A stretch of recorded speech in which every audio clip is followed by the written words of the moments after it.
అబద్దాలతో అప్రజాస్వామికంగా అహంకారపూరితంగా మాజీ సీఎం కేసీఆర్ నిర్మించిన బీఆర్ఎస్ కాంగ్రెస్ అధికారం చేపట్టిన 100 రోజుల్లోనే కూలిపోతోందని రాష్ట్ర మంత్రి పొన్నం ప్రభాకర్ ఎద్దేవా చేశారు. కర్ణాటకలోని గాన్గాపూర్ దత్తాత్రేయ క్షేత్రాన్ని దర్శించుకున్న మంత్రి పొన్నం తిరుగు ప్రయాణంలో జహీరాబాద్ పార్లమెంట్ అభ్యర్థి మాజీ ఎంపీ సురేష్ షెట్కర్తో కలిసి మీడియా సమావేశం నిర్వహించారు.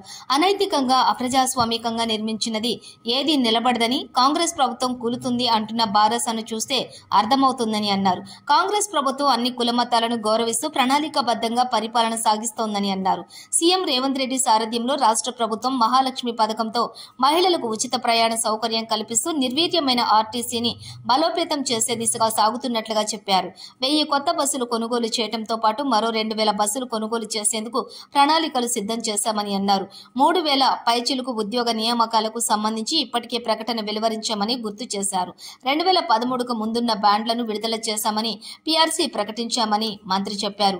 ఆర్టీసీ కార్మికుల కృషితో అధికారంలోకి వచ్చిన పార్టీగా వారికి పూర్తిగా న్యాయం చేస్తామని భరోసా ఇచ్చారు. రాష్ట్రంలోని లోక్సభ ఎన్నికల్లో అత్యధిక స్థానాలు హస్తం పార్టీ గెలిచేలా ప్రజలు దీవించాలని పొన్నం విజ్ఞప్తి చేశారు. జహీరాబాద్ కు వచ్చినటువంటి మంత్రిని మాజీ మంత్రి A Chandrashekar, film development corporation chairman Giridhar Reddy, party నాయకులు ఘనంగా స్వాగతం పలికి సత్కరించారు. 48 గంటల మహిళలకు ఉచితంగా ఇవ్వడమే కాక ఆర్టీసీ నిర్వీర్యం అయిపోయింది. 50 రోజులు సమ్మె చేస్తే ఒకటి పట్టించుకోలే. ఒక రిటైర్డ్ ఎగ్జిక్యూటివ్ డైరెక్టర్ను ఎండీగా పెట్టి 4 ఏళ్ళు నడిపినరు. కొత్త బస్సు ఒకటి కొనలే, కొత్త రిక్రూట్మెంట్ చేయలే. ఇలా దాదాపు 1000 బస్సులు కొనడమే కాక మళ్ళీ 2000 బస్సులు కొనే ప్రణాళిక.